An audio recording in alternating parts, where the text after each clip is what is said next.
হরে কৃষ্ণ বন্ধুরা, আশা করি আপনারা সবাই ভালো আছেন। আবার একটি ভিডিও নিয়ে আপনাদের সঙ্গে উপস্থিত হলাম।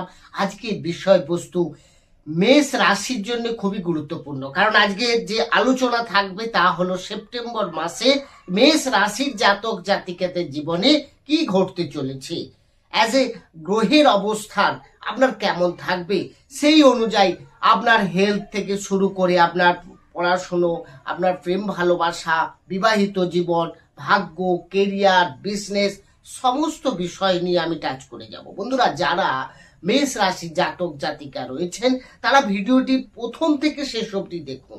এই ভিডিও দেখে আপনি কিন্তু অনেক অনেক উপকৃত হবে, এবং যদি ভালো লাগে পারলে চ্যানেলটিকে সাবস্ক্রাইব করে আমাদের সঙ্গে থাকতে পারেন। সাবস্ক্রাইব করলে পাশে থাকা বেল আইকনটি প্রেস করতে ভুলবেন না, কারণ এই ধরনের ভিডিও নোটিফিকেশনে আপনি সহজেই পেয়ে যাবেন। আসি আলোচনায়।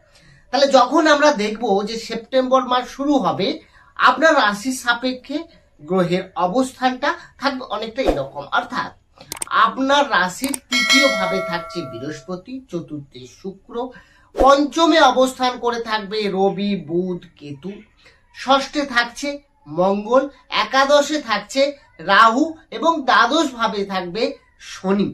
বন্ধুরা, গ্রহের অবস্থান যা থাকছে সেই অনুযায়ী আপনার স্বাস্থ্য কেমন যাবে এই মাসে। স্বাস্থ্য আলোচনা করব স্বাস্থ্য নিয়ে। তো বন্ধুরা, স্বাস্থ্য নিয়ে আলোচনা করলে দেখতে হবে আপনার রাশির মালিক কোথায় আছে। রাশির অধিপতি গ্রহ হচ্ছেন কে? মঙ্গল, যে কিনা আপনার রাশির ষষ্ঠ ভাবে অবস্থান করে থাকছে। কতদিন থাকবে না? 14ই সেপ্টেম্বর পর্যন্ত। তার মানে এই 14ই সেপ্টেম্বর পর্যন্ত যখন মঙ্গল ষষ্ঠে অবস্থান করে থাকবে, ষষ্ঠ ভাব মানে ষষ্ঠ আপনার রোগ, ঋণ, শত্রু, যেখান থেকে রোগ রিপু বিচার করা হয়, সেইভাবে যখন আপনি অর্থাৎ রাশির অধিপতি গিয়ে বসবে, তার মানে এখানে আপনার স্বাস্থ্য নিয়ে কিছু চিন্তা থাকছে। অর্থাৎ আপনার হয়তো খুব প্রেসার হাই বা লো হতে পারে, ব্লাড রিলেটেড কোনো সমস্যা দেখা যেতে পারে, বিপির সমস্যা আসতে পারে, কারণ মঙ্গল গঠিত কিছু না কিছু ডিস্টার্ব আপনাকে দিয়ে যাবে। তো এই বিষয়ে আপনাকে 14ই সেপ্টেম্বর পর্যন্ত একটু সাবধানে এগোতে হবে। 14ই সেপ্টেম্বর পর যখন মঙ্গল আপনার সপ্তমে গোচর করে যাবে, সে আপনার রাশির উপরে দৃষ্টি দেবে, তখন থেকে কিন্তু স্বাস্থ্য আপনার অনেক বেটার হবে, আগের থেকে অনেক ভালো হবে। এবং যারা স্বাস্থ্য নিয়ে অনেক দিন ধরে রোগ নিয়ে ভুগছেন, তাদের জন্য আরো ভালো সময় আসতে চলেছে। আসবো পড়াশুনো বা বিদ্যার্থীরা যারা রয়েছেন, এই সময় কারো এক্সাম আছে বা কেউ ইন্টারভিউ দিতে যাবেন বা কোনো অ্যাডমিশন রয়েছে আপনার, তো আপনার তো জেনে রাখা ভালো যে এই সেপ্টেম্বর 2025 আপনার জন্য কি নিয়ে আসছে। বন্ধুরা, পড়াশুনো অর্থাৎ শিক্ষা বিচার করা হয় পঞ্চম ভাব থেকে। তো পঞ্চম লর্ড হচ্ছে রবি, স্বয়ং সে পঞ্চমেই অবস্থান করে থাকবে 17ই সেপ্টেম্বর পর্যন্ত। তাই 17ই সেপ্টেম্বর পর্যন্ত পড়াশুনো নিয়ে আশা করি কোনো সেরকম চাপ হচ্ছে না, কারণ এই সময় আপনার কোনো এক্সাম, কোনো ইন্টারভিউ বা কোথাও আপনি কম্পিটিশনে অংশগ্রহণ করতে যাচ্ছেন। আবার সঙ্গে কে থাকছে? সঙ্গে থাকছে কেতু, তার সঙ্গে থাকছে বুধ। তার মানে কেতু মানেই আপনার ভিতরের যে অনেক ডিপতে গিয়ে পড়াশুনো করা, এটা কিন্তু ভালো। অনেক সময় দেখা যায় যে পড়াশুনো করি বটে, অনেক সময় আমরা অনেক হয়তো কোশ্চিন এমন ভাবে এসে যায় ঘুরিয়ে, তখন আমরা কিন্তু সেটা অ্যান্সার দিতে পারি না, কারণ ডিপ নলেজ আমাদের একটু কম থাকে। ওপর আমরা পড়াশুনো করে মুখস্থ করে চলে যাই। ফলে এই যে ডিপ নলেজের জায়গাটাও কিন্তু দেখাচ্ছে কেতুর অবস্থান। তার সঙ্গে সঙ্গে যারা রিসার্চ, যারা হায়ার এডুকেশন, যারা প্রফেসর বা পিএইচডি ডিগ্রি করতে চাচ্ছেন, তো অনেক সেখানে কিন্তু কেতুর এই অবস্থানটা আপনার জন্য যথেষ্ট পজিটিভ বলা যেতে পারে। আবার বুধ সঙ্গে আছে, বুধ মানে বুদ্ধি, যা কিছুই আপনাকে শর্টকাটে জিনিসটাকে সহজে আপনি বুঝতে পারবেন। তো সেখানে যে পঞ্চমে বুধের অবস্থান, এটাও কিন্তু ভালো রয়েছে। সুতরাং পড়াশুনোর দিক দিয়ে 17ই সেপ্টেম্বর পর্যন্ত সেরকম কোনো বাধা আসছে না। তবে হ্যাঁ, 17ই সেপ্টেম্বরের পর রবি যখন সে ষষ্ঠে প্রবেশ করে যাবে, তখন থেকে কিন্তু একটু চাপ থাকবে, একটু টেনশন থাকবে, বা এই সময় যদি কোনো এক্সাম হয় আপনাকে একটু ভালো করে ডিপ নলেজ নিয়ে তবে এগোনো ভালো। আসবো প্রেম ভালোবাসা। একইভাবে পঞ্চমে অবস্থান করে থাকবে রবি। দেখুন, পঞ্চমে রবি, কেতু এগুলো কিন্তু প্রেমের ক্ষেত্রে খুব একটা ভালো নয়। তার কারণ যেখানে কেতু থাকবে সেখানে আনস্যাটিসফ্যাকশন থাকবে, সেখানে বাধা থাকবে, সেখানে অকারণের সন্দেহ থাকবে। আর যখনই আপনি রিলেশনের কথা বলবেন, রিলেশনে যাবেন, তখন কিন্তু এই সমস্যাগুলো মানে এই সন্দেহ, আপনার ওভার থিঙ্কিং বা কিছু নেগেটিভ চিন্তা ভাবনা আপনার মাথায় এসে যাওয়া, এগুলো কিন্তু সম্পর্কের ক্ষেত্রে বাধা সৃষ্টি করে। তো সেখানে আমরা যদি দেখি যে প্রেম ভালোবাসার ক্ষেত্রে খুব একটা স্মুথলি যাবে না এই মাসে, কারণ আপনার যার সঙ্গে রিলেশনে থাকবেন তার মধ্যে কিছু অ্যাটিটিউড, তার মধ্যে কিছু জেদ, তার মধ্যে কিছু কি বলবো, যেটা মনে করবে ঠিক তো ঠিক, সে যেটা বলবে সেটা আপনাকে মেনে নিতে হবে। যদি আপনি অনেক দিন ধরে রিলেশনে থাকেন তো এই সময়টাকে আপনাকে কিছু জিনিস মেনে নিতে হবে, তাহলে ঠিকঠাক, না হলে কিন্তু সমস্যা থাকবে। আসবো ম্যারেজ লাইফ নিয়ে, বিবাহিত বা বিবাহ নিয়ে। তো অনেকদিন ধরে অনেকেই প্রশ্ন করতে পারেন যে যাদের বিয়ে হয়নি, অবিবাহিত রয়েছেন, তারা যদি এই ভিডিওটা দেখেন তাদের কি প্রশ্ন যে আমার বিয়ে কবে হবে এই সেপ্টেম্বর মাস।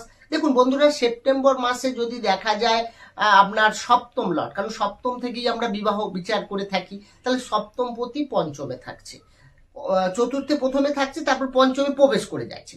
তো পঞ্চমে যখন প্রবেশ করে সে কোথায় দৃষ্টি দেবে? 11th হাউসে দৃষ্টি দেবে।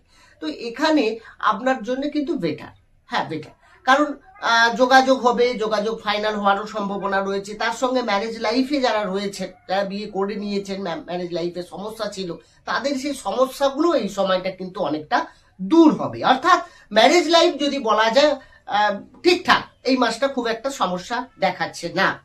আসবো আপনার ভাগ্য নিয়ে। হ্যাঁ বন্ধুরা, আমরা তো কর্ম অনেকেই করি, প্রায় সবাই তো কর্মের মধ্যে দিয়ে যাই, কিন্তু সবাই কি সাকসেস পায় না? কারো ভাগ্য ফেভার করে, কারো করে না। যাদের করে না তাদের বাধা আসে, হয় না অনেক সময় কাজ, বারবার ফেলিওর হয়। তো তাদের জন্য বন্ধুরা এই এই সেপ্টেম্বর মাস, বন্ধুরা যারা মেষ রাশির জাতক রয়েছেন, নবম থেকে আমরা তো ভাগ্য দেখি, নবম লর্ডকে না বৃহস্পতি, জুপিটার, সে আপনার তৃতীয় ভাবে বসে আছে। অর্থাৎ তৃতীয় ভাবে বসে সে কিন্তু নবমকে দেখছে, এটা কিন্তু খুবই পজিটিভ। তৃতীয় ভাব বৃহস্পতির জন্য খুব একটা ভালো নয়, কারণ তৃতীয় ভাব থেকে হার্ডওয়ার্কের জায়গায় সেখানে গুরু গিয়ে বসছে, যার কাজই হচ্ছে শিক্ষা দান করা, যার জ্ঞান দান করা। তো সেখানে সে কমফোর্টেবল ফিল করবে না। তো এখানে অবস্থানটা খুব একটা ভালো নয়, কিন্তু তা সত্ত্বেও যদি দেখা যায় ভাগ্যে যেহেতু দৃষ্টি দিচ্ছে, সে নিজের ঘরকে আবার নিজে খারাপও করতে চাইবে না। তো পরিশ্রম হবে, কিন্তু তার সঙ্গে সঙ্গে যে বেনিফিটগুলো আপনি পাবেন, অর্থাৎ ভাগ্যের সাপোর্টটা পেয়ে যাবেন। ধরুন আপনি কোনো শুভ কাজ করতে যাচ্ছেন, মাঙ্গলিক কাজ করতে যাচ্ছেন, বাইরে কোথাও যেতে চাইছেন, লং ট্রাভেলে যেতে চাইছেন, ধার্মিক যাত্রায় যেতে চাইছেন, ইনভেস্ট করতে চাইছেন, এই সবগুলো কিন্তু সহজে হবে, কিন্তু একটু পরিশ্রম করতে হবে। বিনা পরিশ্রমে হওয়ার সম্ভাবনা খুব কম, তবে ভাগ্য ওভারঅল আপনার সাথ দেবে। আসবো কেরিয়ার নিয়ে। বন্ধুরা, দশম থেকে কেরিয়ার বিচার করা হয়, দশম লর্ড শনি, সে তো দ্বাদশে বসে আছে। যারা বিদেশে রয়েছেন, হ্যাঁ বিদেশে কর্মসূত্রে হতে পারে, বিদেশি কোম্পানি হতে পারে, তাদের জন্য কিন্তু যথেষ্ট ভালো সময়। কারণ এই সময়টা দ্বাদশে যখন শনি বসে, সেই সময় আপনার 7.5 তো শুরু তো অলরেডি হয়ে গেছে। তো বন্ধুরা, সেই জন্য দেখবেন এই সময় কর্ম নিয়ে একটু আনস্যাটিসফ্যাকশন তৈরি হবে, ভালো লাগবে না, প্রেশার ফিল্ড হবে। হয়তো মনে হতে পারে আমি যে কাজ করছি আমার এর থেকে ভালো স্যালারি পাওয়ার কথা, আমি এখানে কেন পড়ে আছি, এটা চেঞ্জ করে নেওয়া ভালো হয়, ভালো কাজের অফার আপনি এই সময় ট্রাই করুন, পেতে পারেন। তবে যেখানে যাবেন শনি তো আপনাকে প্রথমে একটু ট্রাভেল দেবে কিছুদিন, আবার তারপর ঠিক হয়ে যাবে। তবে চেঞ্জ করার যদি সুযোগ থাকে বা অপশন পান, আপনারা করে নিতে পারেন। বাকি তবে হ্যাঁ, আপনার মেটাল চার্টে অর্থাৎ জন্মকুণ্ডলিতেও শনির অবস্থানটাও দেখে নিতে হবে, কারণ শুধু গোচর দিয়ে তো আমরা সব ফলাদেশ দিই না, দশাও দেখতে হয়, অন্তর্দশা দেখতে হয়, বাকি সব গ্রহের অবস্থানও দেখতে হয়। কিন্তু ওভারঅল যে চন্দ্র রাশির উপরে বর্তমান গোচরে যে একটা ফল আপনি পাবেন, সেই ফলটা আজকে আমি যেটা বলছি সেইভাবে আপনি পেতে পারবেন। সুতরাং কর্ম নিয়ে আপনার একটু চাপ থাকবে, কারো কর্ম ছেড়ে যেতে পারে, দ্বাদশ মানে ব্যয়ের জায়গায় ছাড়ছে, কর্ম নিয়ে আনস্যাটিসফ্যাকশন আপনি দেখবেন। তবে বিদেশে যে গেলে বা বিদেশি কোম্পানিতে চাকরি করলে আপনার অনেকটা ফেভার পাবে। আসবো ব্যবসা নিয়ে। বুধ ভালো জায়গায় আছে, পঞ্চমে আছে, ভালো জায়গায়। ষষ্ঠে গেলেও নিজের ঘরে যাবে, ঠিকই থাকবে। তাহলে ব্যবসার জায়গাকে কারক গ্রহ হচ্ছে বুধ, সেই জায়গাটাকে আমরা দেখে নিলাম, বুধ ঠিক আছে। সপ্তমপতি শুক্র, সেও ভালো পজিশনে আছে। তো সুতরাং ব্যবসা নিয়ে আপনার কোনো চাপ নেই, যে কোনো ব্যবসা আপনি শুরুও করতে পারেন, বা কোনো সমস্যা থাকলে ব্যবসা ধীরে ধীরে আপনার সমাধান। বন্ধুরা, এই আলোচনা শেষ নেই, আলোচনা সংক্ষিপ্ত সময় সম্ভব নয়। তো আমরা শর্টকাটে সব বিষয় নিয়ে আমি দেখলাম যে এই সেক্টরগুলোকে আমি ছুঁয়ে গেলাম, যাতে আপনাদের কিছু কাজে আসে। বাকি রইল আপনাদের কাছে প্রশ্নের। যদি কোনো কিছু ডিটেলস ছেড়ে যাওয়া যায় বা আপনার কোনো জানার থাকে, অবশ্যই ডেসক্রিপশনে নম্বর রয়েছে, সেখানে গিয়েও যোগাযোগ করতে পারেন। বাকি আপনারা কমেন্টস করতে কিন্তু ভুলবেন না। ভিডিওটি কেমন লাগছে, কি ধরনের ভিডিও চাইছেন, আগের দিনে আপনি কি ভিডিও দিলে আপনার সুবিধা হয়, অনেকে কমেন্টস করেন দাদা আমার জিনিসটা ঘুরলো না। আপনি যেটা বললেন, দেখুন গোচর কিন্তু আপনার ক্ষেত্রে যে শনি ধরুন কারো ভালো এখন আছে, কিন্তু তার জন্মকালীন খারাপ অবস্থা আছে, তাহলে তার সে শনির ফলটা কিন্তু সে পুরোপুরি পাবে না। গোচরের একটা পার্সেন্টেজ ফল আপনি পাবেন, সবটা কিন্তু পান না। আর যদি প্রশ্ন থাকে অবশ্যই ডিসক্রিপশন নম্বর আছে, সেখানে গিয়ে যোগাযোগ করুন। বন্ধুরা, ভালো থাকুন, সুস্থ থাকুন, দেখা হবে অন্য একটি ভিডিও নিয়ে।